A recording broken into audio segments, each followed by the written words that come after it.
see us well, especially on a scale of 5, how good the sound and video quality is, so we can ensure that everything is working properly? Good morning, good day, good afternoon, good evening, everyone. Lovely to see you all. Thank you for joining us on this Saturday. It is our final webinar of the 3-part series that Dr. Francois and I have been collaborating on together, and it's been absolutely wonderful to work together and to help empower people to take charge. I think right now is probably one of the best times, given everything that's going on, to reevaluate our health and to try and spend more time really enhancing our health, not just physically, but mentally and emotionally. And we're going to be spending some time talking about mental and emotional health today as well. So really appreciate everybody being here today. Yes, thank you everyone for putting aside your time on a precious weekend to join us for this third and last session. I've been really looking forward to this last session in our diabetes webinar series. And for those of you that haven't joined us so far, this is the third part. We've done 2 episodes already in the diabetes series. And we are very excited to bring you a lot of the practical dietary information alongside delving a little deeper into the gut, brain, and even the emotions and the psychology of how blood sugar and all of the above that I've mentioned affects our overall health. So, are we just waiting for a few more people to join in? Yes, that's right. I think we might need to make an adjustment there for the person in the waiting room, because that does seem a little bit suspicious, if you can see that. Yeah, I can see this person. I know them very well, so I'm not sure what's going on. Yeah, I know them very well. Yeah. That's good. So I'm not sure why. One of you is has joined us. Thank you so much, but it seems like you've joined 6 times. So we just, yeah, okay. Hopefully it's all good. I'm happy to hear that. Okay, great. So for those of you who haven't heard about me, I'm in South Africa in lockdown, in the Western Cape, in a small town called George, where I'm originally from. I'm a South African trained naturopathic doctor, and Dr. Faryal, Luhar, and myself met when we were both members of the South African Naturopathic Association, where I was tremendously impressed by her contributions, specifically in terms of her research and expertise in healthcare. And I believe that it was really this overall mindset of the collaboration we had in the association that awakened me to the fact that it was wonderful to approach you in a time like this, to go onto this wonderful journey on teaching people on how to live in optimal health, and especially relating to blood sugar. Yes, absolutely. Likewise, it's been really wonderful working with you, and you know, it's interesting coming from 2 different parts of the world, 2 different continents, how the universe kind of brought us together. But what I found really amazing about all of this is just our mindsets have been so well aligned. It's been a really nice marriage of sorts, to be able to work with you, and knowing that we have the same passion and the same, you know, desire to really help people. And when we talk about insulin resistance, as we've been talking about the last 2 Saturdays, we know that this is becoming an epidemic. When we talk about diabetes, it already is an epidemic.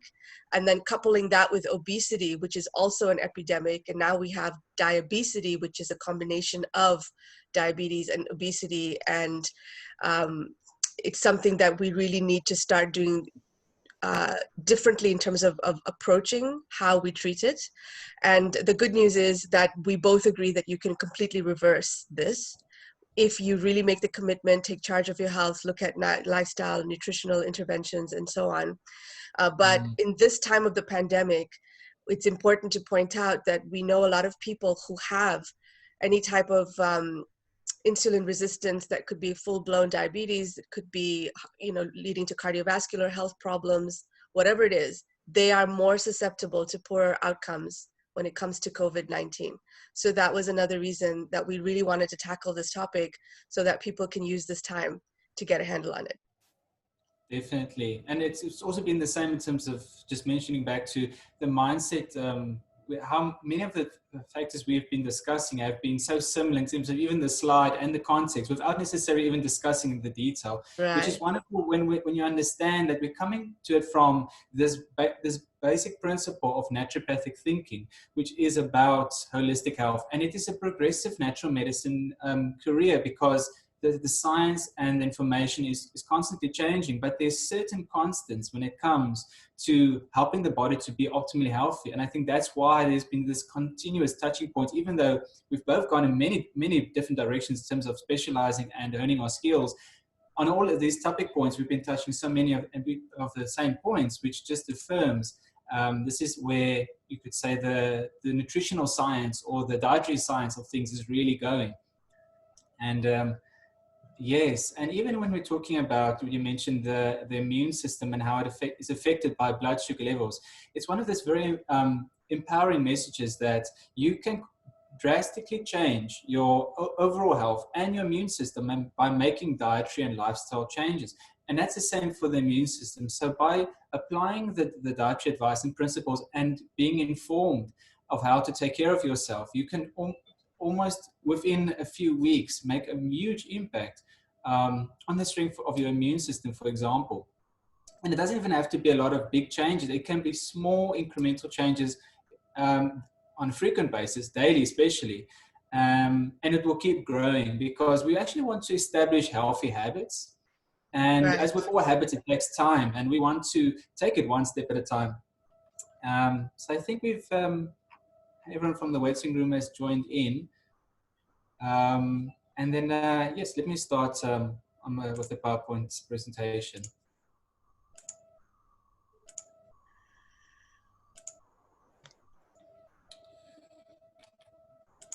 There we go. Can you see that up there, Dr. Luhar? Yes, perfect. Okay, brilliant. Okay, volume. Okay.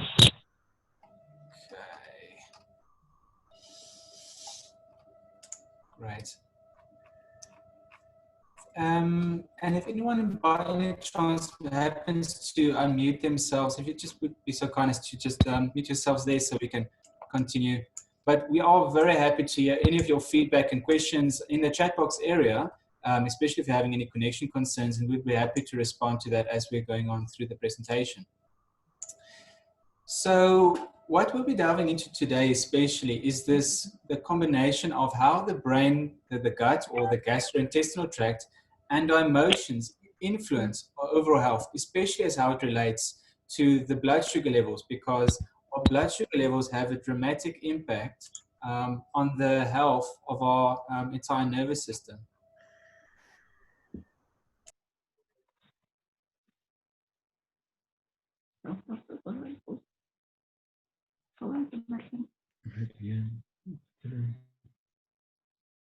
Okay, Francois, we can't hear you, or I can't hear you.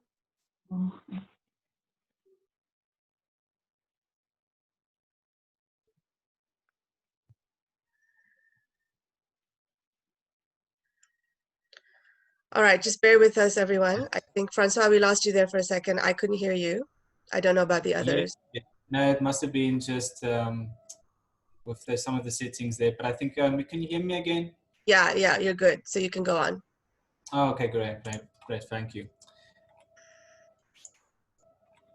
So what we'll be delving into today especially is, first of all, to define the digestive tract, or the GUT actually for the gastrointestinal tract, and how you are much more than just the food you eat, but what your body can or cannot digest. Then we'll be delving into the microbiome, the whole science of the colony of different bacteria and organisms that live in your body. But even more than that, it's also the understanding of how we coexist with these trillions and trillions of bacteria and other organisms. And then we'll be delving into the gut-brain connection, or the gut-brain axis called the GBA, which is really the central programming system. Call it the Microsoft operating system of our bodies, this nervous system connection of the digestive tract and the brain. It runs almost the entire show. And then to tie into it, I'll be touching on, but not delving too deeply into the vagus nerve, just to make more sense for people that are very informed already about the gut-brain axis, is how this connection with the gut-brain is really coming into light, because the science of how the vagus nerve works is really on the forefront now in understanding this gut-brain connection. And then I'll be rounding off by explaining the dietary guidelines for achieving optimal health, with a specific focus on how we should balance our macronutrients, but especially the balance of healthy fats and carbohydrates to achieve optimal health, especially with blood sugar levels. So this is a very important quote from Hippocrates, who said, "All disease begins in the gut," who is also considered the father of Western medicine. We oftentimes need to go back into history and realize that there's nothing new under the sun, and most of the information that we should be focused on has already been postulated, even by someone who is considered to be the father of modern medicine. So going into the digestive tract, so we talk about the acronym is the gastrointestinal tract, but we slang it to make it gut just because it's easier to say. So most of you might see articles or see newspaper magazines, and they talk about the gut. Now you understand it's actually a bit of slang. And how your digestion actually starts is it starts with your brain and your nervous system, because it starts with the thoughts, and it starts with all of your senses, the smell of the food, the feeling of the food. In fact, one of the most interesting things is that I've discovered is people actually digest their food much, much better if they eat it with their hands. So it's actually, we are becoming disconnected with our food. And one of the big problems is that we're eating with a fork and a knife. And what happens is we're actually losing physically touch with our food. And as a result, we don't place the same emphasis on the taste, the quality. You get more in touch with your food in that way. It might seem like a strange one to mention in the beginning, but it really is the core of making sure that you are completely connected with the food you're eating, and then making it a whole sensory experience in terms of the smell, and about also it all starts to prepare the mind for the food that is about to come. But as most of us would think, digestion starts with the mouth and how well you chew your food. And one of the core lessons that I teach to my patients is that your stomach doesn't have teeth. So you need to make sure that you chew your food really well. Most of the articles that I've read that recommend 20 to 30 times you should be chewing your food. But I don't recommend to make it a mathematical exercise. It's about enjoying the taste and the quality of the food, being fully connected with it in that moment. Of course, this goes to also the environment that you create for yourself when you're having a meal. Ideally, if you're in a working pattern, you need to make a specific time where you're allotted to go outside, for example, make a space where you can relax, breathe in some fresh air, and just truly be present, being mindful of the food that you're eating. And one of the things that's happened is this is also the first step where we might be drawn into the wrong eating pattern because of the nature of taste.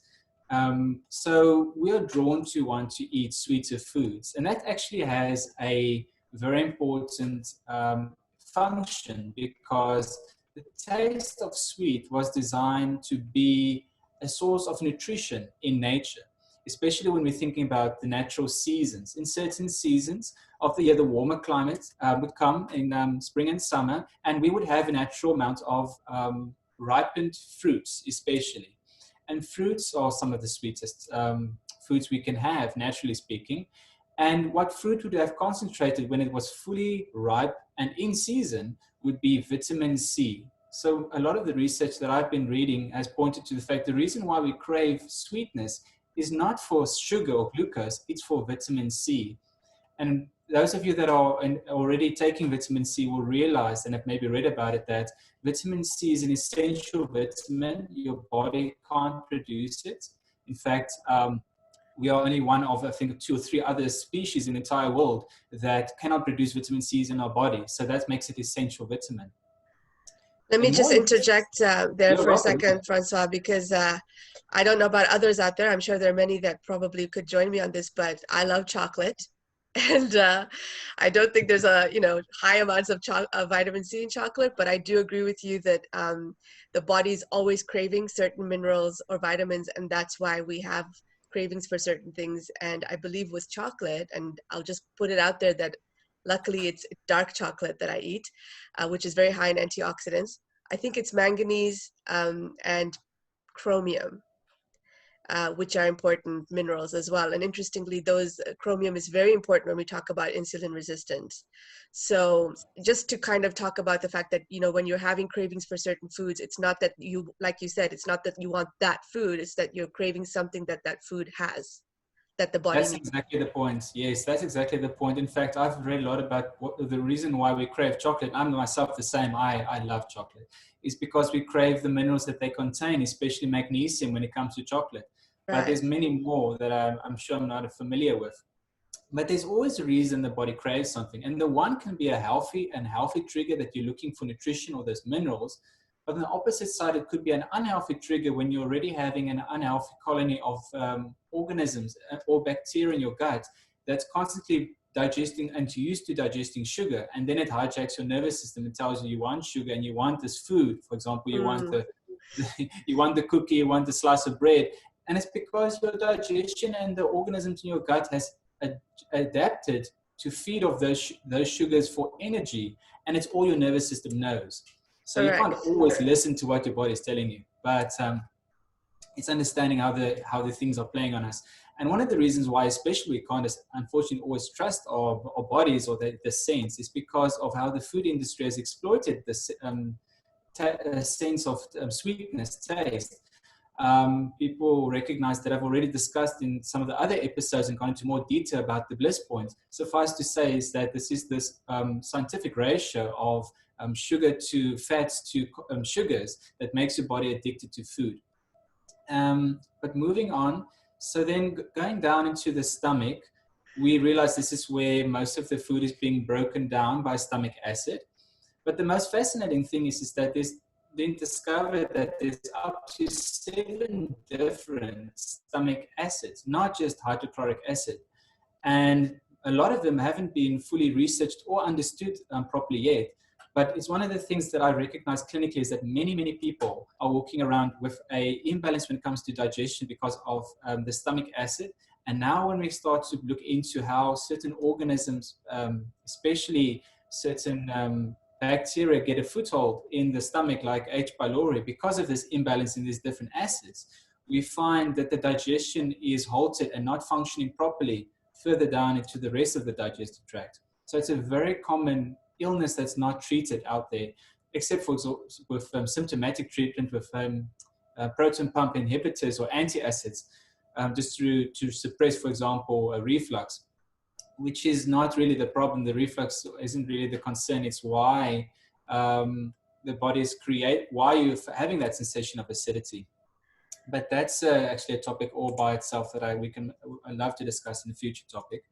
But going on into the functioning of the liver and the gallbladder.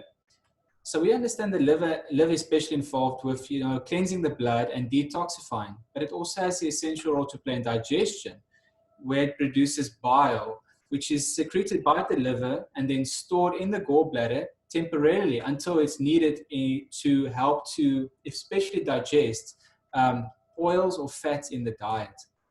And the interesting thing is that the bile actually accumulates toxic fluid as well. So not only is the bile acid an essential part of digesting fats in our diet, but it's also an outlet for our liver to excrete toxins to get excreted and move along through the rest of the digestive tract.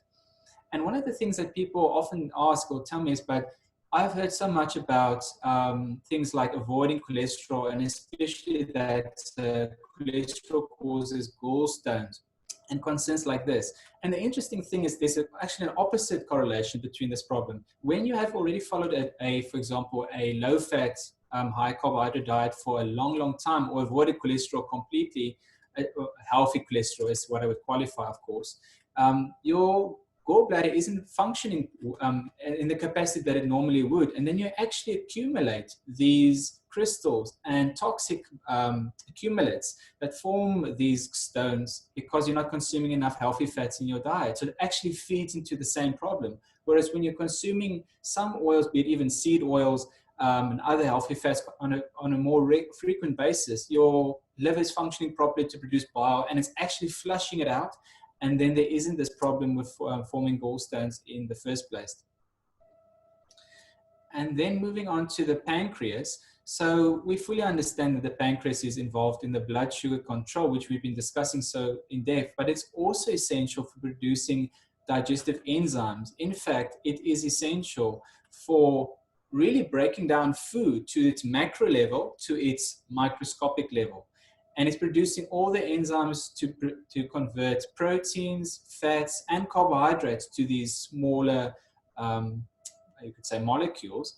But then it's also producing a lot of bicarbonates, which is needed to change the acid environment of the stomach to an alkaline or a basic environment, which is necessary for the rest of the digestive tract to function. And then going into the small intestine, we go into what I like to call the land of the villi. You can see just a small picture up there on the right.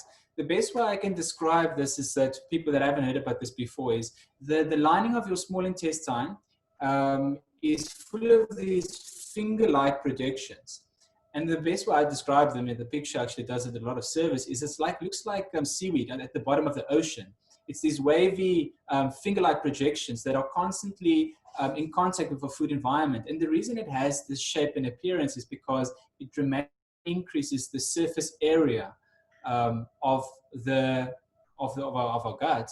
And if you even look into the microscopic level, we've got microvilli on top of the villi, which even increases the absorption area more. People understand, for example, when they are diagnosed with something called celiac disease, this is when the villi becomes flattened because of being very genetically sensitive to gluten, that the villi can become damaged, and then we don't have the ability to absorb the nutrients in the food that we're otherwise consuming. So this is where it ties into this importance about protecting your gut health, because you might be consuming the healthiest food in the whole world, otherwise thinking it's healthy, but maybe nutritional value potentially high, but still consuming things like gluten and other food toxins, and then the villi becomes damaged and your body's suffering to absorb the nutrients from your food. So that's one of the areas why we mentioned gut health is so important. I don't know if you wanted to maybe jump in there, Dr. Luhar, mention your experience with this side of gut repair or the villi. Yeah, absolutely. Totally agree with everything you're saying. The villi are so important. And unfortunately, this is where we have a lot of problems with absorption because we start to lose the villi. So it's the analogy I like to use is that, you know, if you've got a beautiful garden with the grass growing and the flowers and all these beautiful vegetation, as opposed to a completely barren desert, right? So really important information. But yeah, thank you for all the you know, the breakdown of the digestion and how it all works. It's really important. Yes, I think many people have never fully visualized how the digestive system works, and that's why I wanted to go into this detail, because you'll see in a moment how this ties into how our bodies kind of like respond to dietary carbohydrates and sugar, and how it feeds into why we feel and think and even act in a specific way. But then just touching on further on, starting into the large intestine, we have the appendix, which is oftentimes considered a useless organ, Right. but it's actually part of the lymphatic gland system. And we have about 80% of the lymphatic glands also wrapped around the entire intestines. But then it's one specific area where the toxic fluid passing over from the small intestine to the large intestine is then captured and broken down as part of our immune system response. So there's a reason why we get appendicitis. And unfortunately, this is part of my history. I was diagnosed with acute appendicitis when I was just under 10 years old, and I was rushed to hospital. Mine nearly burst and I could have died. And looking back on my history, I've been struggling with digestive problems my whole life. In fact, more recently in the last year or two, by doing a comprehensive medical scan, especially with electronic frequencies. Some of you might know about the SCIO devices. Right. I was actually diagnosed with borderline celiac disease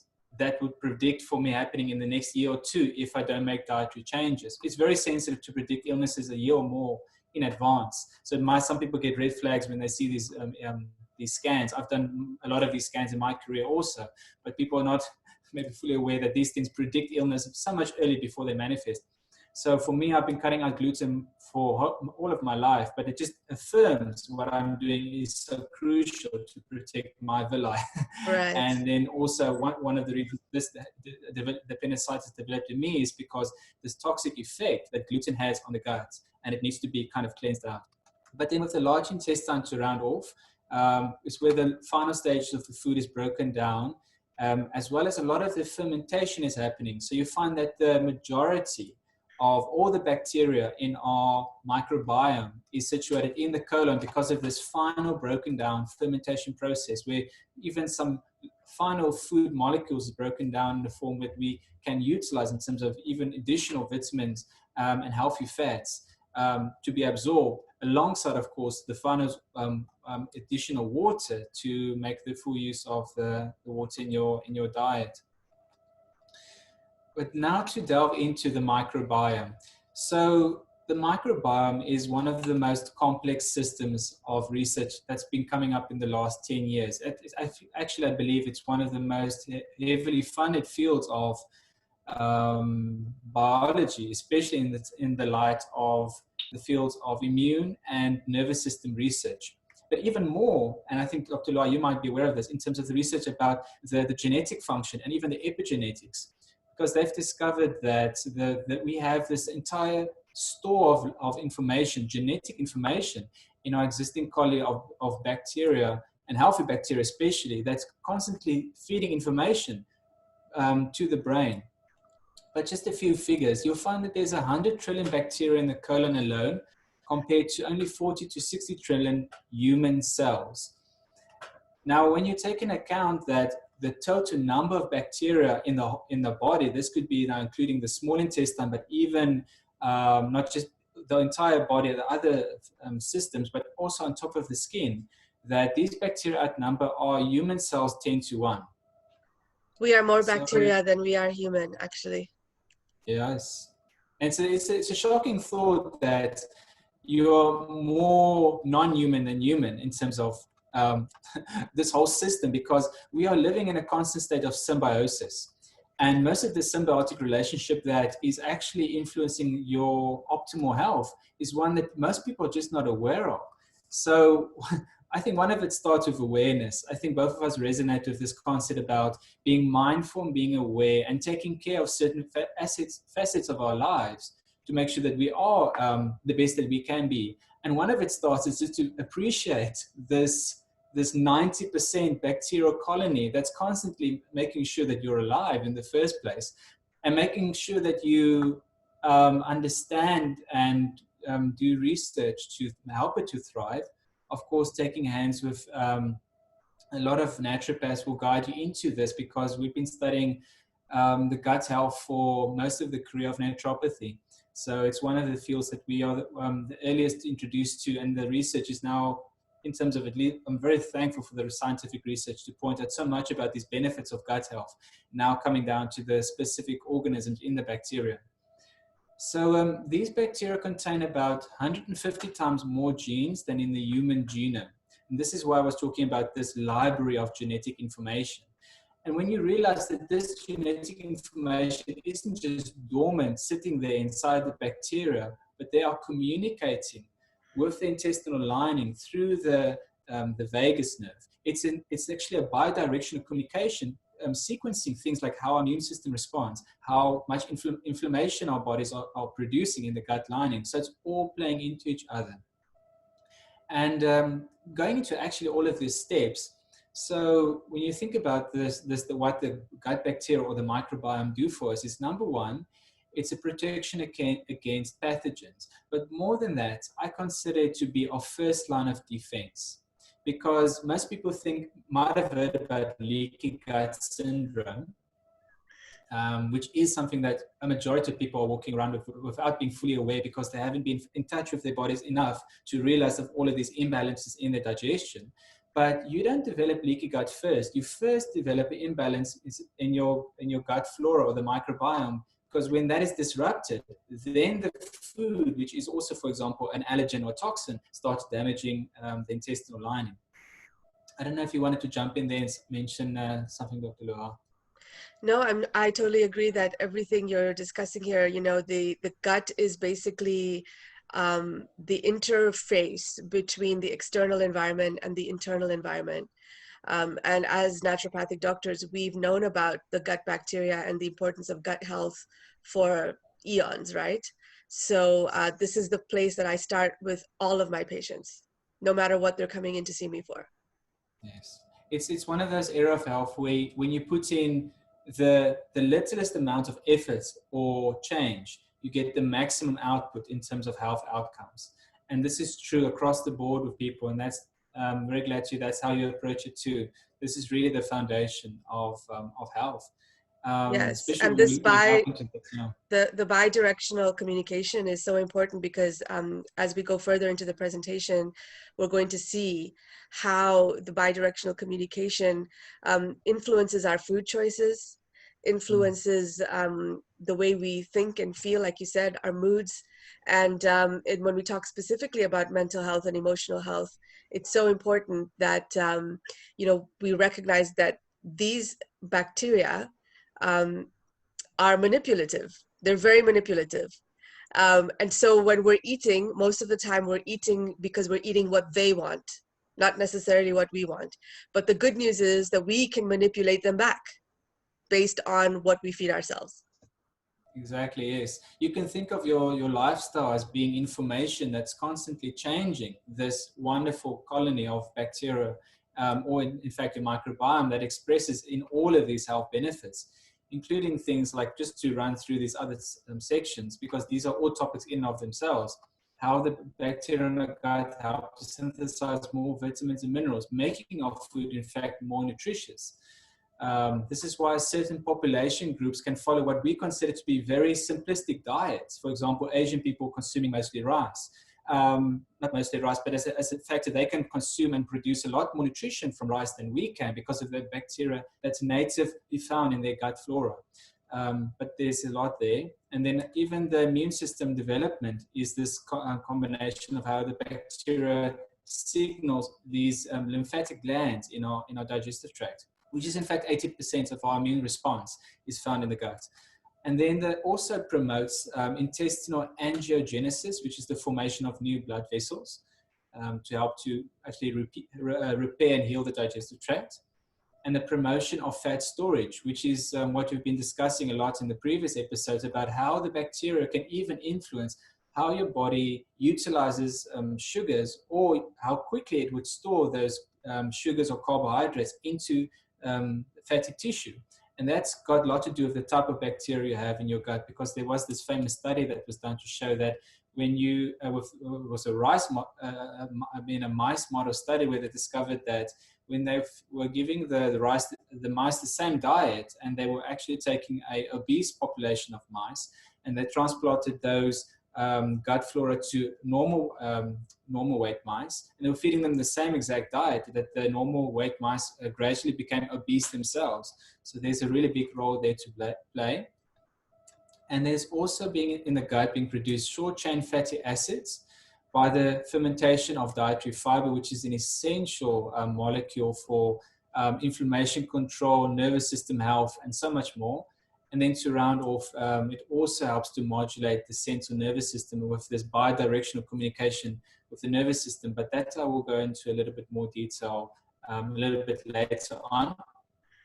And some of you that might have been curious in terms of my previous slide, just a quick reveal. The reason why I've been using this about with broccoli so frequently in my slides is because there are certain foods that are in fact superfoods, and I'll be going into a few at the end, in fact. But this is one of the foods that whispers to your genes to tell it you can be better.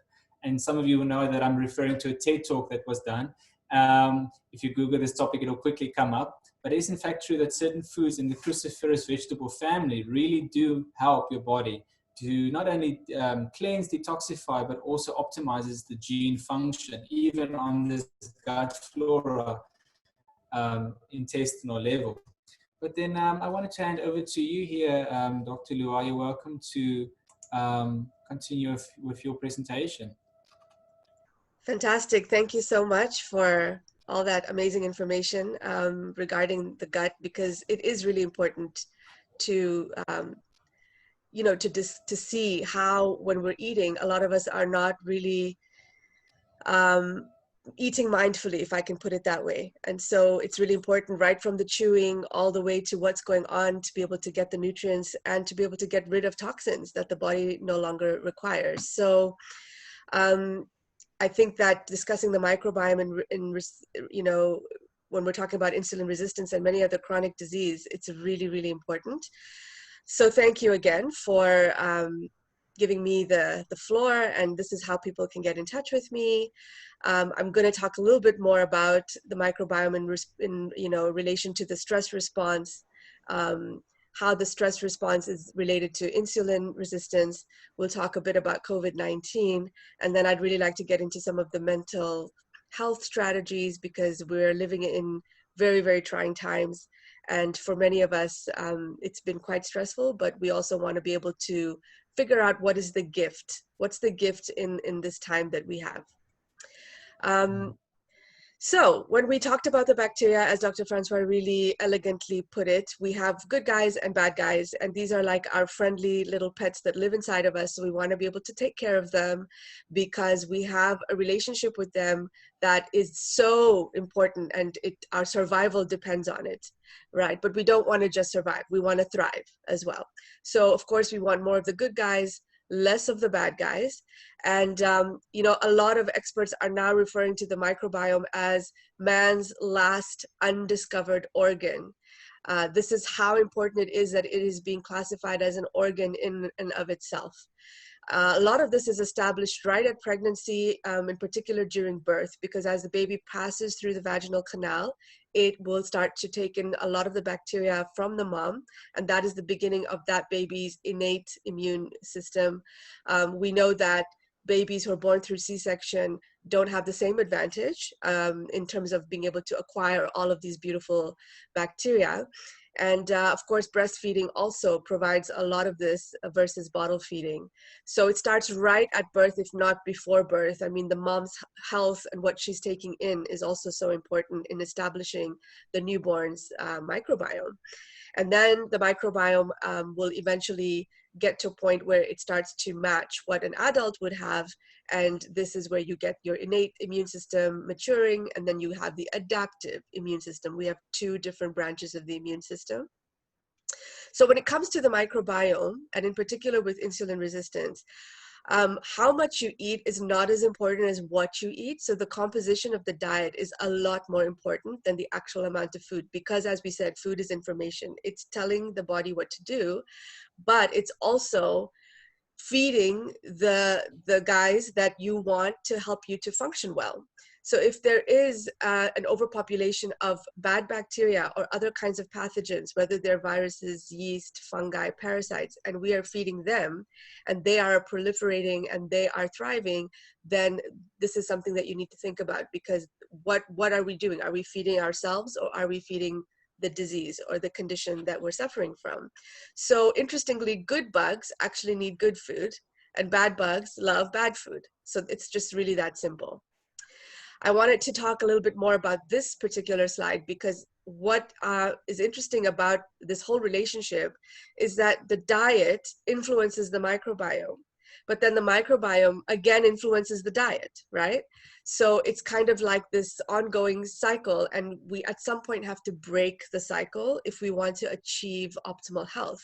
So when we talk about the diet, if we're eating very low fiber foods, you know, processed foods, what we would call the standard Western diet, inflammatory foods, which are laden with preservatives and other kinds of chemicals, high sugar, bad fats, largely meat-based, this is going to influence basically what is happening at the gut level in terms of these bugs, right?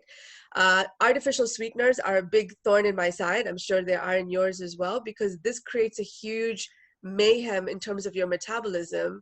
The body and the brain senses that there's something sweet coming into the body, and so it sends a message to the pancreas to release insulin.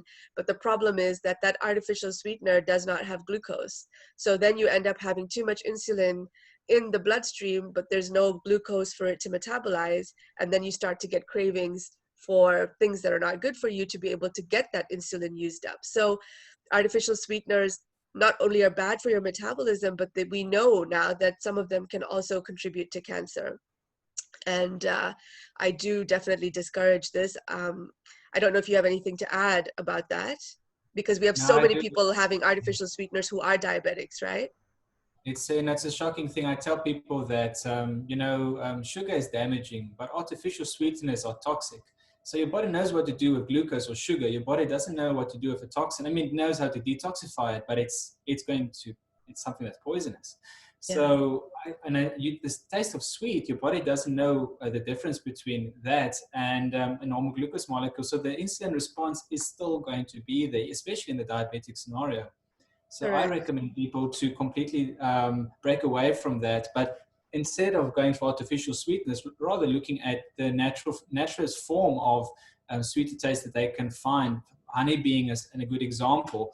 The most moderate, of course, of use for a diabetic patient. But yes, I'm very much against that. Yeah, there are many natural sweeteners that we can use. Monk fruit is one of my favorites. Stevia, for some people, they do enjoy that. And then, of course, raw honey, right? Organic maple syrup can be used. So there are lots of alternatives. But what is in the artificial sweetener in particular that's toxic is the aspartame. And we see aspartame in so many other things. You have to get really good at reading ingredient lists, and to make sure that you're avoiding that. I've seen aspartame in protein powders, for example, right? In supplements too. It's a shocking thing that looking at artificial sweetness there. Correct. Yeah. So that's a big red flag, because that does influence our microbiome population. And then the other one that's a big one is overuse of antibiotics. And we are also facing a huge, what we call antibiotic resistance phenomenon right now, where people are not responding to antibiotics because the bad bugs have become super bugs. They've become super resistant and are not responding anymore. And so we have a problem here where we now need to figure out what are we going to do, because the antibiotics are not working. So too much antibiotic use wipes out the population, right? Anti means against, biotic means life. So it's wiping out both the bad guys and also the good guys. And the good guys are our soldiers, they're our military, they're our defense system, among other things. So, of course, this is going to influence the proliferation and, more of the bad guys, because it's going to disrupt normal and healthy gut flora. As you said before, we live in a symbiotic relationship with these bacteria, but then we get something that's called dysbiosis, not symbiosis, where there's an overpopulation of the pathogenic or the bad bugs, and we continue to feed the bad bugs. So then we end up having inflammation in the gastrointestinal tract. These bad bugs also release, as part of their metabolism, they release byproducts that are very toxic, which go on and create more inflammation.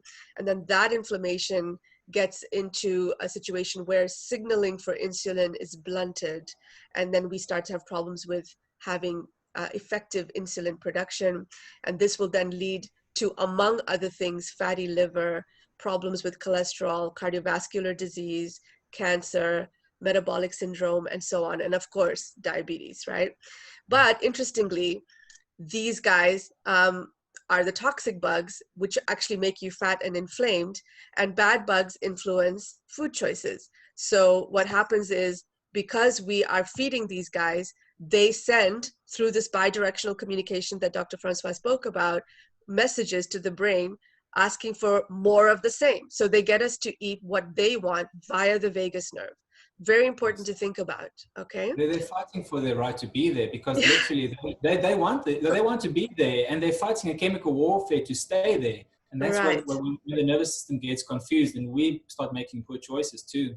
Yeah, we start making poor choices because these guys influence the way that we feel, they influence our moods, and a lot of us are eating for emotional reasons, you know. Let's be honest about that. So the relationship between diet and the microbiome involved in developing insulin resistance is very, very evident, but it's also part of the solution. So once we start to change our diet, we start to change the microbiome, and in a later slide you'll see that it's amazing and fascinating that studies have been done to show that when you start to change your diet, you will see a difference in the microbiome population within 24 hours. 24 hours. That's amazing, right? So I just want to talk a little bit about this slide. Let's not, you know, I don't want to overwhelm people, but it's an important slide from the Journal of Clinical Investigation that was done in October 2019, talking about the gut microbiome and metabolic syndrome. And I really love this figure that they added into their publication because it shows us what's happening when we start to eat foods that are going to change our microbiome. So on the left, where you have the green bugs, this is where you have, you know, good dietary choices, there's balance, there's your metabolism is working well. But if you look at where it talks about the intestinal epithelium, this is the gateway, you know, and the gateway is guarded very, very tightly by something called tight junctions. And so those tight junctions are, if I were to put my fingers, interlock my hands, this is what the tight junctions look like, right? Very, very tight so that they only allow what needs to be inside the intestinal lumen and to be digested, to stay there without allowing things to leak out and allowing other things that shouldn't be coming in to come in. And then you have good metabolism and good digestion and everything is healthy. On the other hand, on the right side, when we start to get dysbiosis from poor dietary choices, inflammatory foods and junk foods and so on, we start to feed the bad guys. And then those bad guys, you know, influence these tight junctions. So over time, the tight junctions start to open up, right? And you get gaps in these tight junctions. The integrity of the gut lining is breached. Things can start leaking in that shouldn't. Things that shouldn't be leaking out start to leak out. These gut bacteria that are the pathogenic kind will start to release toxins, one in particular called lipopolysaccharide. And lipopolysaccharide is very, very inflammatory. It's very toxic. There is a term called metabolic endotoxemia, and this is what starts to happen. And it leads to binding of the immune cells with inflammatory cytokines or inflammatory compounds.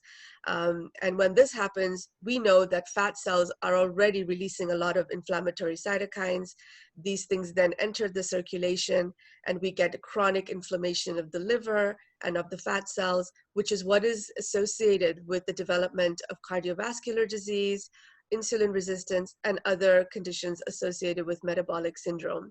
So I just wanted to illustrate here, thanks to, you know, this beautiful illustration from this journal about what is happening with the gut integrity and the production of these bad toxins when it comes to triggering inflammation and therefore blunting the signaling for insulin, and then we start to have weight gain, insulin resistance, and so on. Did you want to add anything to that, Francois?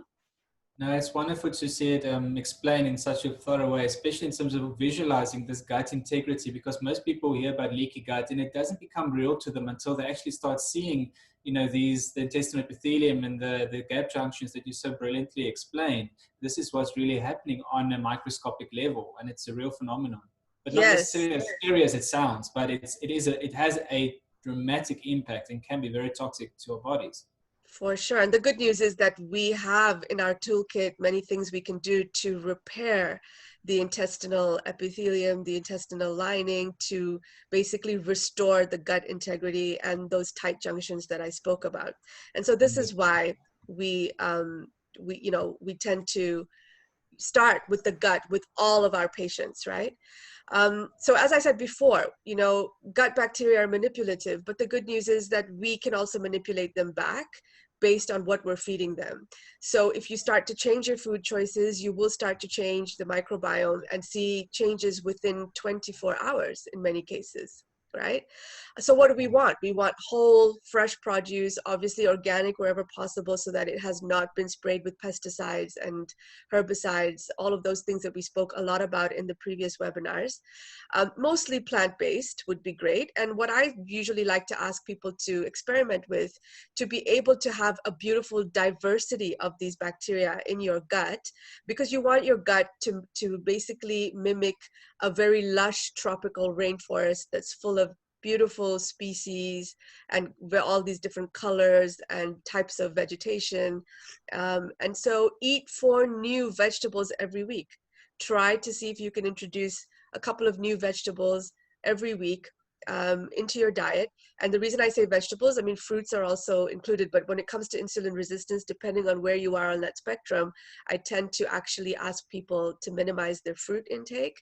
But we want lots of fiber. We want lots of fiber because this is the fuel for the good bacteria, the short chain fatty acids that you spoke about, Dr. Francois. And in particular, we have one short chain fatty acid called butyrate. So for those of you who are really into the science of it all, butyrate is really important. It's the fuel. It's the fuel for the cells of our colon, but it's also anti-inflammatory, right? And so we get a lot of this kind of short chain fatty acids when we eat lots of fiber. And of course, probiotics would be implicated in this situation. You can get them from foods, fermented foods, kefir, certain types of yogurt, sauerkraut, and so on. But in many cases, I'd say probably 9 out of 10 times I'm prescribing probiotics for my patients just because they are so far gone that they need a lot more, you know, in the billions, 25 to 50 billion per capsule in some cases of various different strains. So the amount of the healthy bacteria is important, but so is the strain, the diversity. It's important to have different types of healthy bacteria. And then of course healthy fats, because they're anti-inflammatory. It's the inflammatory fats that are bad for us, right? And then just as a point of interest, what about fecal transplants? Okay, so you know, I always joke with my patients when I do these talks because we've lived in a society and come to a point where in the past, to treat problems of the gut, we were using antibiotics. Now, because we are having this antibiotic resistance, we are now using poop basically to treat the bad bugs, right? By reintroducing the good guys. And so for those of you who may not know, fecal transplants are actually taking the fecal matter from a healthy individual and transplanting it into somebody who's very, very sick. They've done a lot of this with patients who have Clostridium difficile, for example, and try to repopulate their gut. It's been the only I'm sorry? treatment that really saves their lives. Yeah. Yes, absolutely. So I just want to put it in there as a point of interest to say that for problems of poop in the past, we were using antibiotics, and now for problems of antibiotics, we have to use poop, right? But it does have something to say about what's going on in terms of the overuse of antibiotics that are basically eradicating our healthy gut microbiome. So we're going to delve into a little bit more now about stress in relation to the microbiome. And as you pointed out, Dr. Francois, you know, we talk a lot about the gut-brain axis, but now more and more in research, they're actually calling it the gut-brain microbiome axis or the gut microbiome brain axis because of the importance, of the significance. Yeah, so you'll hear it instead of being called the GBA, it might be called the GMBA or the GBMA, right? Because wanting to highlight this bidirectional communication system between the central nervous system and the microbiome through the vagus nerve, right? So whatever we're putting in is sending information both ways. And this is why it's so implicated also in our stress response. So if we are feeling stressed, and I don't want to get into too much about it just because of time restraints, we tend to then shut down the vagus nerve. And if we're going to shut down the vagus nerve, we are then allowing for inflammation and leaky gut because the vagus nerve is so important for keeping these things at bay. We know that when you're feeling stressed, whatever the stressor is, whether it's traffic, whether it's financial problems, whether it's loss of a job, or even right now with the pandemic, our adrenal glands, which sit on top of the kidneys, they're really tiny, but they're really mighty, and they release stress hormones. There are different stress hormones, the most important being cortisol. Now, when we have chronic elevated cortisol, we have a number of different symptoms that will ensue. Of course, abdominal weight gain and accumulation of belly fat. And this is one of the first things that will help us to identify somebody who's becoming very, very, very insulin resistant. So we use weight circumference as a tool. And there are certain measurements with taking, you know, the circumference for a man and for a woman. I believe it has to be below 88 centimeters for a woman and below 102 centimeters for a man, right at the belly button across. And if it's over that, then we know that you're insulin resistant. So it's a great way of just at a glance being able to tell. And then increased blood sugar and cholesterol is another one. When cortisol levels become, you know, aberrant, we will experience muscle loss, lots of fatigue. It does interfere with thyroid and other hormones. There are going to be implications with sleep. So a lot of people who have chronic stress are having difficulty with either falling asleep or maintaining sleep. And of course, if you're not sleeping, you're probably eating, and you know, your circadian rhythms get messed up. You get more sugar cravings. And there was a study done of healthy young men who were deprived of just 2 hours of sleep, and their blood levels of ghrelin, which is the hunger hormone, right? This is the hormone that tells the brain that you're hungry, increased, whereas the PYY, which is a hormone that puts a brake on appetite, decreased. So what does that mean? The signals are not working, and there's the orchestration is no longer there. And so you also end up with mood disturbances, irritability, anxiety, depression, dementia, memory problems, and of course, immune dysfunction. So many implications if stress levels are not being managed well. And luckily, we have tests where we can check through saliva about where your stress hormones are, because it does follow a circadian rhythm. So cortisol levels should be highest in the morning, and they should taper down at night. And if that's not the normal curve that an individual presents with, then we can expect a lot of these things to be showing up, right? So a lot of these things are already happening when a person presents to us, and it goes right back to stress. What do you say, Dr. Francois? No, it's also a bit of a two-way reaction of our bodies. And in fact, anything that produces this type of stress response in our bodies puts our bodies into the survival response, where suddenly we are seeking things that will immediately fill us with energy. Unfortunately, this is where this whole blood sugar and insulin response comes in. It's tied to our survival mechanisms, which were important when we were still living in nature, having to run away from the lion or the saber-toothed tiger. But now it's, for example, like you mentioned, just missing a few hours of sleep on a frequent basis, or, you know, thinking it's normal to have 6 hours of sleep in a given evening over a long period of time. And the damage that does, it's horrendous. Luckily, the body can recover quite quickly in terms of this hormone profile, even from 1 week to the next. But it's just about that awareness of how far we've gone. Yeah, it is. And, you know, a lot of us might start to think that getting headaches all the time or having joint pains or feeling fatigued, it's just our new normal, right? And you just live with it. But these are messages the body's sending you that something's out of whack. And so, as you said, awareness is really important. Identifying where the issue is really important. And then finally, it's important to address it. We need to start developing good coping mechanisms regularly. And that's where I think naturopathic medicine really shines, right? So just very important to appreciate that chronic stress is going to eventually lead to dysbiosis, the term that we use to talk about unhealthy bacterial populations, which influence our health. So let's not forget the immune connection. I'm just going to talk a little bit about this. As you mentioned previously, you know, the healthy gut flora, our immunity is coming mostly from this. 80% of our immune function is related to our microbiome. It acts as an anti-infectious barrier, and it also releases toxins to kill pathogens, okay? many bacterial species are involved in the synthesis of vitamins, such as all of the Bs and vitamin K, and folic acid or folate, biotin. And then there have been studies done on diabetic patients compared to non-diabetic controls, where we know now, this is true for obese people, this is true for patients with cancer, this is true for many people with chronic disease, that they have a reduced amount and a reduced diversity of the healthy bacteria compared to normal healthy individuals. And this is significantly correlated with a reduced glucose tolerance.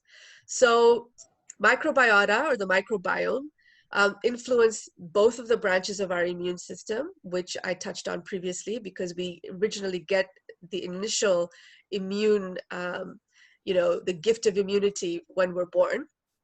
And high blood sugar or hyperglycemia alters the gut flora, which automatically weakens the immune system. I mean, we are, eating upwards of 22 teaspoons of sugar in a day. In the past, 100 years ago, our ancestors were eating that amount maybe in 5 or 6 days, maybe in a week, right? If you think about just a bottle, a 500 ml can of Coke or some other soft drink, there's already 10 or 12 teaspoons of sugar in there already, right? My favorite is when people say to me, oh, but I'm just drinking Diet Coke, or I'm just drinking Coke Zero. Well, what's making it sweet? Is it an artificial sweetener? That's even worse for you. So all of these things are really, really important, because sugar feeds the bad guys. Sugar is inflammatory, it's acidic. So it's just, creates a host of problems when we think about our health. I'm sure you agree with that. Yes, I mean, we need to be teaching the new generation, the kids, that this is not the way to eat, because it's very difficult to make these lifestyle changes when you're older. But when you're young, you can start introducing these bitter tastes, these sour tastes, and increase it more and more in their diet. And then you actually training them to love foods that are healthy for them, because these are mainly bitter foods, like the cruciferous vegetable family, that we need to actually fall in love with. Yeah, so looking at this again, just to kind of put it all together and tie it all into a nice little bow, poor diet is going to obviously influence, our health.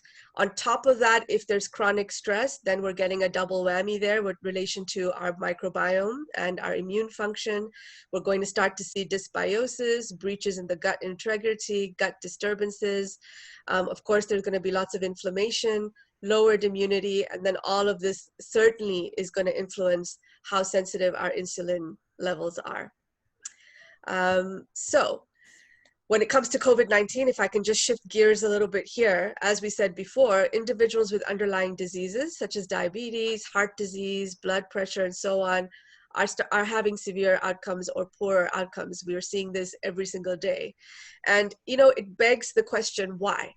Why is this happening, right? So with everything we've just discussed, I think many of you might start to put and connect the dots together to say, well, it's interesting, because if these individuals are suffering from diseases that are inflammatory, they're suffering from diseases that clearly are blunting their immune response, because high blood sugar is automatically going to lower your immunity, weaken your immunity. And of course, these individuals probably are dealing with, they've probably never really discussed diet in terms of their treatment regimen, which is so important, given that the microbiome is pretty much directing a lot of the stuff, right? So why does COVID-19 have an advantage? And before I want to get into that, I just want to say that, unfortunately, we're living in a society that's very reactive. So we wait for an event to happen before we actually do something about it. And I'm sure that I can speak for Dr. Francois and myself, and for many other naturopathic doctors out there, and other doctors who have the same philosophy, which is we want to be proactive. So naturopathic medicine is preventive. It's also about taking action before something goes out of hand. You have to be proactive. And we know that all of the Centers for Disease Control and other organizations related to global health are telling us that 1 in 3 people or 1 in 4 people are going to contract this virus, right? It's interesting, Dr. Francois, and I wanted to just open the stage up to you a bit as well about what you think is going on, because I think that we have put in so many measures which are important measures, right? The social distancing, wearing of the masks, sanitizing, all of these things are really important for keeping us, healthy and safe. Having said that, we have to just learn to live with this virus. I don't believe that we're just going to get rid of the virus. Yes, and it doesn't seem like, even from the beginning, and luckily here in South Africa, it's been communicated to us quite well. It's never been about as much to, mitigate the effect. It's more about extending the exposure rates, always about lowering the curve. And the fact of the matter is, yes, at one stage or another, we will have to be confronting COVID-19 in one shape or another, be as true that the figures are, or untrue the figures are. In the end of the day, what you're in control of is how strong your body's going to respond to it. And this is where the lifestyle, diet, and immune system factors all come into play. And when you especially take into account that, unfortunately, a lot of the measures that will be taken now are drastically decreasing our exposure to things like our environment, bacteria, organisms that are essentially part of our microbiome too, meaning slowly and progressively stimulating our immune system to be the best it can be, especially if we talk about all these positive influences. You actually are building the best immune response you possibly can. So it's this very difficult balance in terms of what is happening in the world, and that we actually need to have these probiotics and other stimuli to make our immune system the strongest it can be.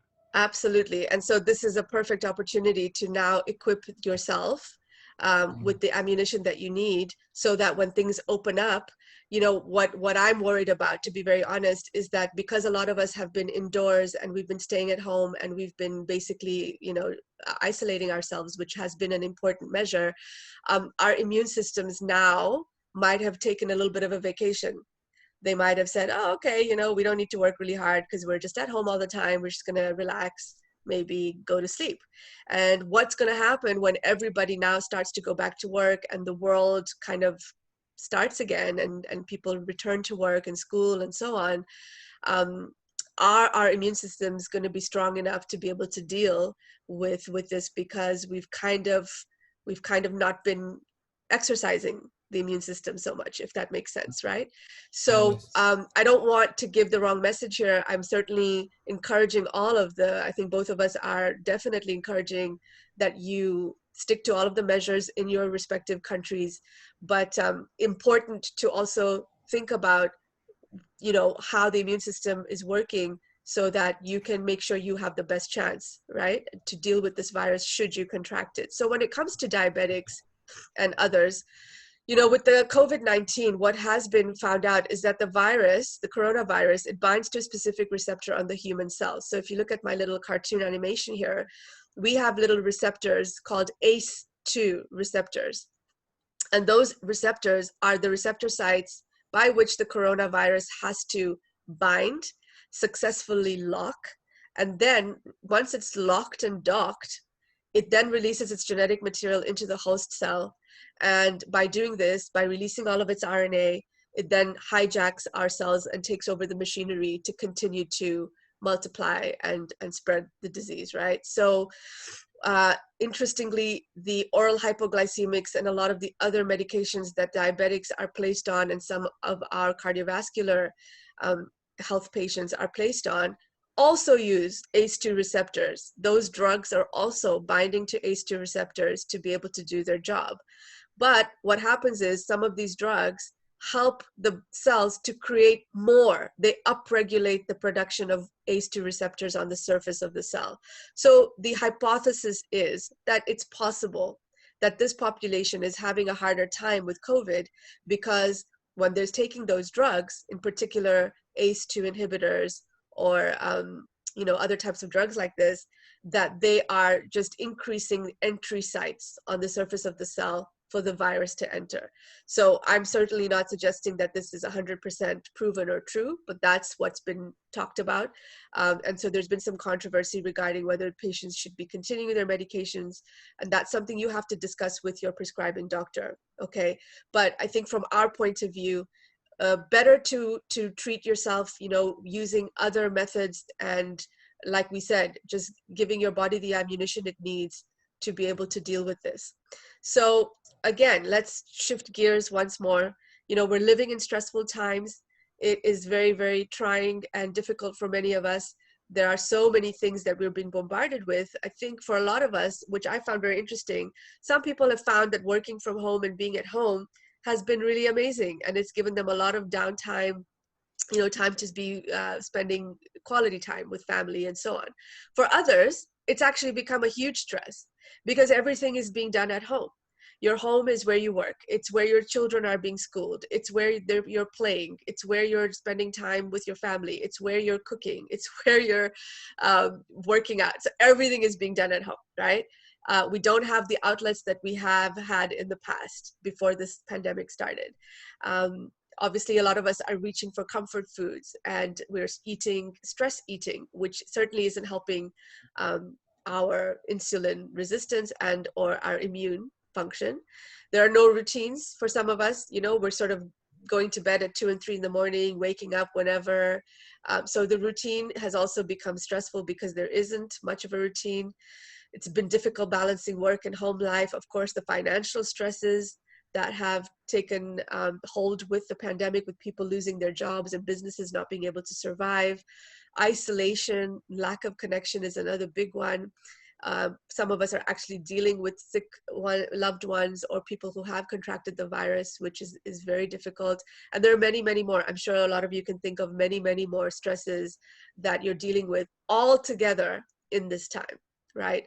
So it's a lot to take on. And that's why it's that much more important to be kind to yourself and to actually pay attention, and do the self-care, if I can put it that way. Like it's really important to be a little bit selfish right now, right? I'm sure you'd agree. It's so important to be aware that you have this opportunity, a really rare opportunity to assess every single aspect of your life and make the most of it, because what I've seen increasing in people's lives are in fact their weaknesses and their vices, and say lack of structure, lack of routine, lack of certain habits. So these things have grown because of just being confronted with them, and that's what generally expands. What you spend time with expands. That's just the law of I think the universe. And as you're finding these routines coming in that we want for optimal health, especially what we've been discussing, there's all 3 webinars, you find that everything that would bring about optimal health really would manifest in your life, and much, much more, even in terms of habits and mindset and lifestyle. It's so much more than just health, really, but it definitely comes into there for sure. Yeah. I know that people who have been dealing with mental health issues previously, if you were someone who was dealing with anxiety or depression on any level or any other mental health problem, I think that unfortunately this pandemic has amplified those conditions, right? So as much as it's important to take care of our physical health, we really have to take care of our mental and emotional health right now, and make sure that our cups are full. Because if your cup is not full, then you're working from an empty cup. You really have nothing that you can offer, especially if you're got kids or people to look after. So Yeah. I wanted to just talk about this last aspect of my presentation, which is strategies, so that we can emerge stronger, happier, and more resilient. And I absolutely love this painting. It's a painting of an Amazonian native Indian woman. And the reason I love this painting is because it speaks so many different things about what we've been talking about. You'll see that the background is a beautiful, lush Amazonian tropical rainforest, which is reflected in her gut. That's what we want, right? So important. But also the fact that we have to be in tune with our environment, that we are one with the environment in many ways, and everything is connected. And nature is so important for our mental, emotional health. So I'm sure there are many things about this painting that speak different messages to different people. But various populations in the world, as you said before, have different diversities of their microbiome because of where they are and what they're eating. And so that influences how sick or how healthy that population is, right? So let's talk about a few things. I'm sure there are many others, Dr. Francois, that you might be able to add that people can maybe try. These are some strategies and tips that I think will go a long way in helping us to keep ourselves healthy mentally and emotionally. And I think watching the news constantly, taking in all of the posts and the information, even through social media, can be very stressful, because a lot of it is negative, right? We're being bombarded with the stuff 24 hours. So important to take a break. Take a break, try a 24-hour fast, disconnect for a little while. It's really important for reducing anxiety levels and so on. Of course, all of the dietary guidelines we've been discussing in these 3 webinars, incorporate them as much as possible because that's the foundation of good health. Move regularly. So even though you may be stuck at home, there are several online workout videos on YouTube and so on. And interestingly, when you're moving regularly, you're actually improving the diversity of your gut flora as well. Moving also improves oxygenation. It releases endorphins, which are important for helping us to feel good as far as mood is concerned. A lot of us are binge watching, series and Netflix and whatever until 2 and 3 in the morning. Probably not a good idea to do this as a regular thing. You need to stick to a regular sleep schedule. Make sure that you're getting the 7 to 9 hours because there's so much going on during sleep to help repair and heal the body. Adopt a mindfulness practice, right? So if you aren't already, try to get into, some sort of meditation, mindfulness-based practice, whatever that may be for you. It could even be prayer. It could be, guided imagery, visualization. And there are several apps that are now working to help people to do this. Calm, Headspace are some of them. If you need to speak to someone, talk to someone, right? If you need to stay connected with friends and family, but you need to be able to talk to somebody about whatever you're feeling and experiencing. And in some cases, if a counselor is required, then please reach out for a counselor. Many of them are offering virtual consults just like we are. But there are apps like Talkspace and Happify that also incorporate different strategies such as, CBT and reframing negative thoughts and things like that. So I think take advantage of these things.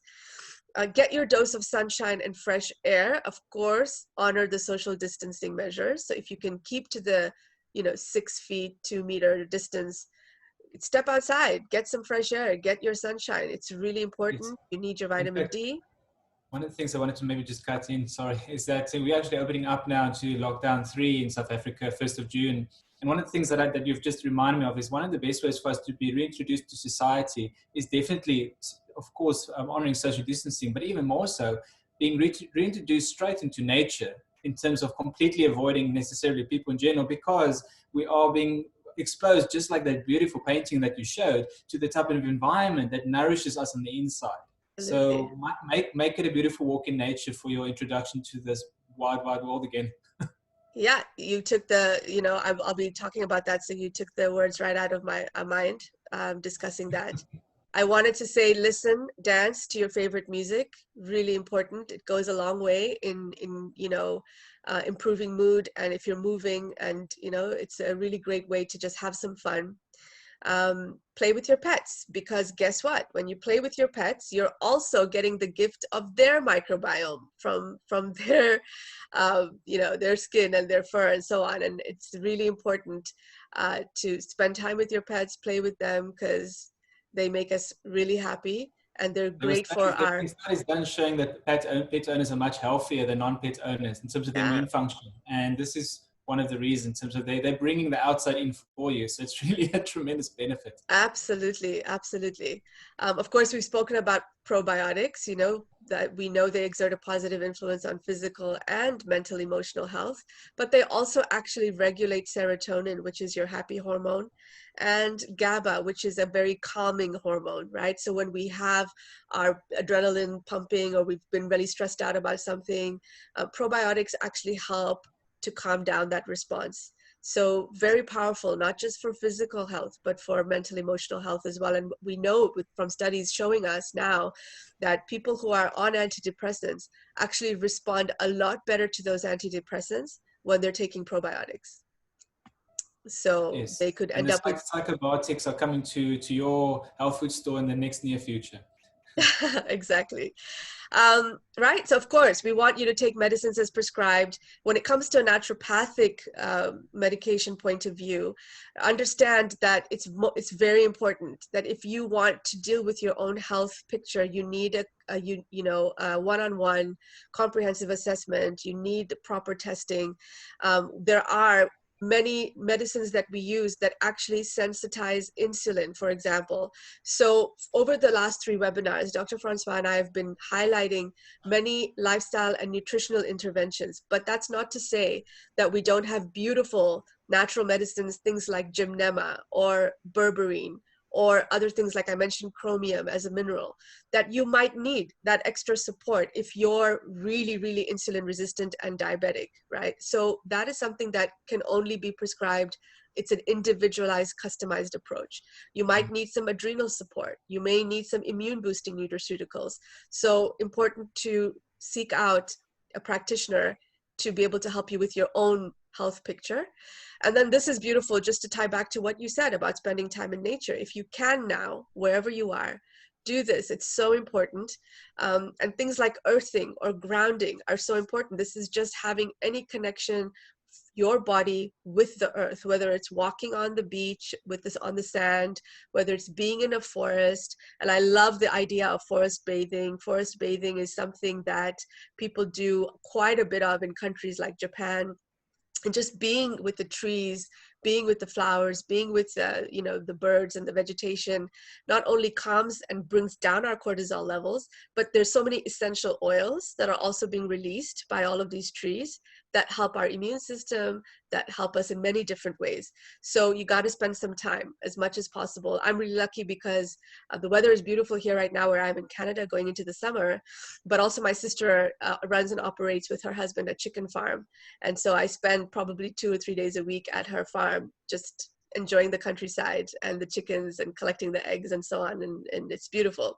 So these are some strategies. There are probably many others, but it's really important to pay attention to these more now than ever before.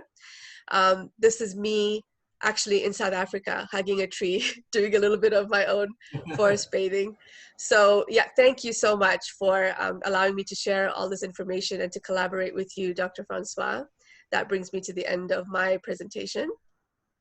It's been an absolute pleasure, Dr. Luhar, and I think let me quickly just share my contact details so people know how to get in touch with me.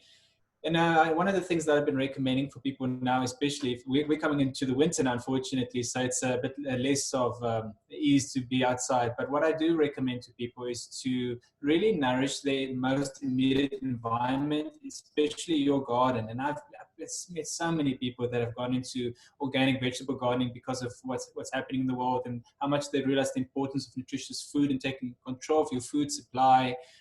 Taking control of your health really is what's happening. And there's one thing that pulls together this whole concept about being in touch with nature, getting sunshine, as well as making nutritious food. That's vegetable gardening. It's really one of the keys to longevity. So yes, thank you so much everyone for your time and attention. It's been wonderful to have you on this journey alongside with us, and I am tremendously thankful for Dr. Luhar. I was going to say, Dr. Francois, do you want to share a little bit about your dietary guideline? Is there a slide that you couldn't get to that you feel is really important? I'm sure people won't mind staying another 5 minutes. I really would like to, yes. I think for them, I have prepared.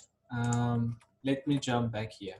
So yes, so this is quite a dense one. So I'm going to actually, while we're loading this video up onto YouTube, but just to give you a bit of an insight that most of the dietary advice that have been given us has to be this kind of like leaning towards a high carbohydrate, low fat diet. And we're completely flipping it on the head here with the food pyramid, a very rare one that you'll find that actually explains it in terms of what I see a holistic food pyramid with advice.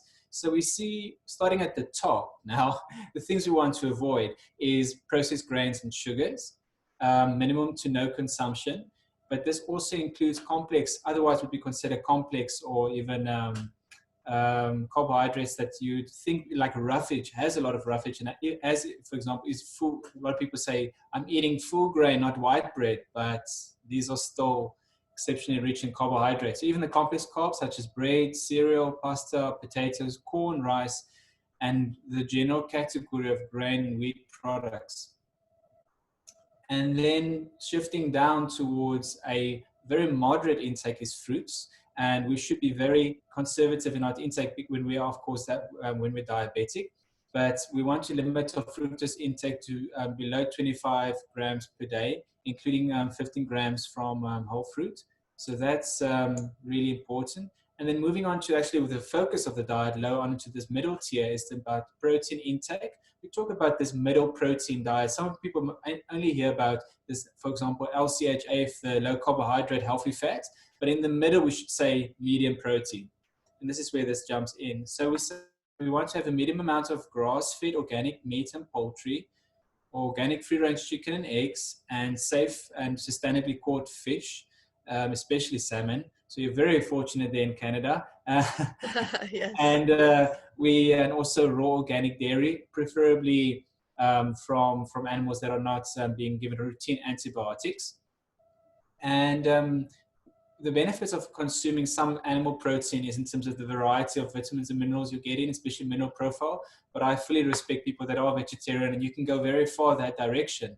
Unless, of course, you're struggling with a health condition, then you should be considering taking a more comprehensive approach. And of course, your hand will be taken by a naturopath like myself or Dr. Luhar to guide you on that journey. But then the basis of this food pyramid is the healthy fats and vegetables, the majority of the diet. A plant-based diet, but with an emphasis on healthy fats. So healthy fats include coconuts, avocados, olive oil, butter, and raw nuts. Of course, there's a lot more. I've just summarized some of them, as well as raw organic vegetables. And what a better way than to make your own organic vegetable in your garden and have all these health benefits we've been discussing. And then what I've added onto this myself is a sort of foundation, and that is having enough water.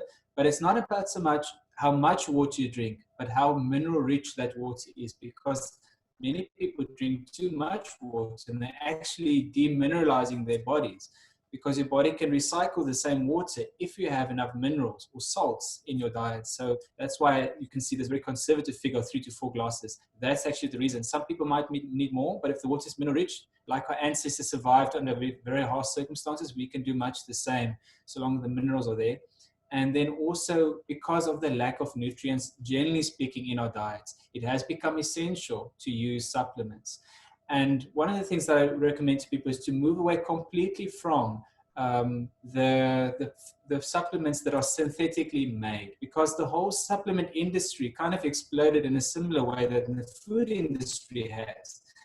And they're producing a lot of very subpar and unhealthy products that are made in laboratory. Synthetic forms of vitamin A, D, E, and K. These are all the fat-soluble vitamins some people will recognize quite quickly. These are very toxic because your body can't excrete them as efficiently. You absorb these fat-soluble synthetic vitamins and they become toxic. So this is one of the reasons, and many more, I recommend people look at food-based supplements, especially like superfoods from greens. There's so many moringa, barley, alfalfa, and also herbs and spices. This is where herbal medicine really comes in. Much more than just a supplement, it's really herbal medicine then. But this is this is one of the areas I really want to touch into people. Just to give them one more slide, actually here. This is one if people were especially listening to the last episode, they will realize this is really a kind of like chart to health. And I won't go into all these topics as much, but I will be able to make this available later, that when you're looking at making healthy food choices, you have to be careful of supermarkets, inflammatory foods, and especially fast food. So I think the cook, in the end of the day, is the person that's really governing the health direction of the entire family. And each individual needs to take ownership of that. And support your local organic fruit and veg and meat producers. Focus on the superfoods that I've mentioned already, and have this healthy focus on a lot of healthy fats for the heart and the mind, because then this kind of pulls in a lot of this balance that we want in our blood sugar levels, making sure the body learns to burn fat for fuel and not sugar. So thank you for reminding me, Dr. Luhar, and then luckily everyone had the full amounts, and that's been a long discussion for today. I think we should round up. Thank you so much for your time and energy, and thank you so much, Dr. Luhar. It's been a brilliant and wonderful journey alongside with you. It's been a real honor, and we hope you can do this again.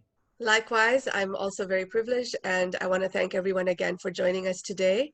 Certainly, if you have questions, we haven't been able to answer them, but you can reach out to us individually, and I'm sure we'll be doing one of these in the future sometime again. So it's been fantastic. Thank you so much. Thank you, everyone. Goodbye. Bye.